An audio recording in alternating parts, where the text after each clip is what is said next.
সোমবার একদিনে সফরে বরিশাল আসছেন প্রধানমন্ত্রী তারেক রহমান। প্রধানমন্ত্রী হবার পর এটিই তার প্রথম বরিশাল সফর।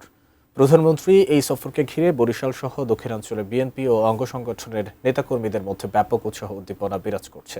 তাকে স্বাগত জানাতে গত কয়েকদিন ধরে বরিশাল নগরীতে চলছে আনন্দ মিছিল ও শোভাযাত্রা। বরিশাল প্রতিনিধি মোহাম্মদ হুমায়ুন কবিরের সহায়তায় আরও জানাচ্ছেন আমিনুল ইসলাম।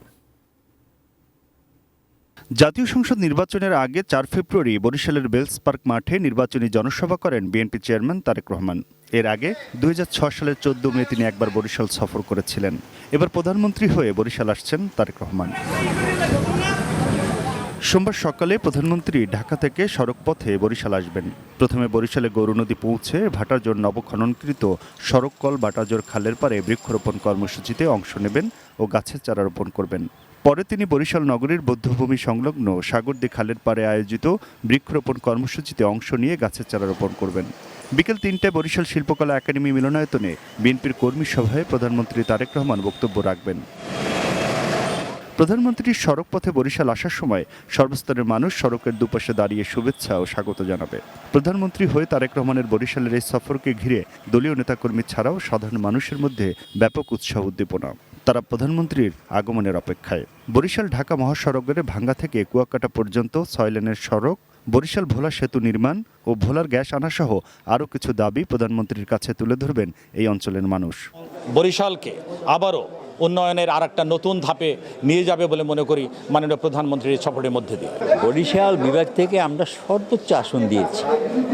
আমাদের বরিশালে অনেক দাবি দেওয়া আছে, চাওয়া পাওয়া আছে। আবার আমাদের কিছু দাবি দেওয়া তার কাছে পেশ হবে, সেটা বরিশালের জনমানুষের স্বার্থের যে দাবিগুলি। আশা করি মাননীয় প্রধানমন্ত্রী তিনি বরিশাল থেকে আমাদের কাছ থেকে যেটা প্রত্যাশা করেছেন সেরকমের সংসদ সদস্য হিসেবে ভোট দিয়ে জনগণ তাকে সেটা উপহার দিয়েছে, সেই হিসেবে তিনিও আমাদের ব্যাপারে সদয় হবে। যে সমস্ত উন্নয়নের ধারা আমাদের এখানে অব্যাহত আছে সেগুলো আরও বেগবান হবে। আমরা আমাদের পক্ষ থেকে বরিশালের ৬ লেনের যে রাস্তা সেটি দাবি করি। সিটি প্রশাসক বিএনপির কেন্দ্রীয় সাংগঠনিক সম্পাদক বিলকিস জাহান শিরিন জানান, দলের প্রধানের সকল কর্মসূচি যাতে সুন্দর ও সুশৃঙ্খলভাবে সম্পন্ন হয় সে লক্ষ্যে বিএনপি নেতাকর্মী ও প্রশাসন সব প্রস্তুতি নিয়েছে। মাননীয় প্রধানমন্ত্রী বরিশাল আসছেন এবং প্রধানমন্ত্রী হওয়ার পরে প্রথম উনি বরিশাল আসছেন, এটা অন্যরকম আমাদের ভিতরে একটা আনন্দ। সর্বস্তরের নেতাকর্মীর এই ব্যাপারটায় তারা ওদের আগ্রহে অপেক্ষা করছেন এবং এখানে যেহেতু একটা বৃক্ষরোপণ কর্মসূচি আছে সেখানে সিটি কর্পোরেশনের পক্ষ থেকে আমরা প্রস্তুতি নিচ্ছি।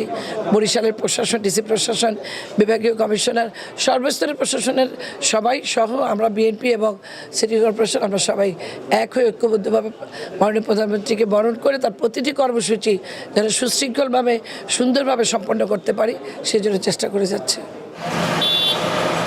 Aminul Islam, ATN news, desk report.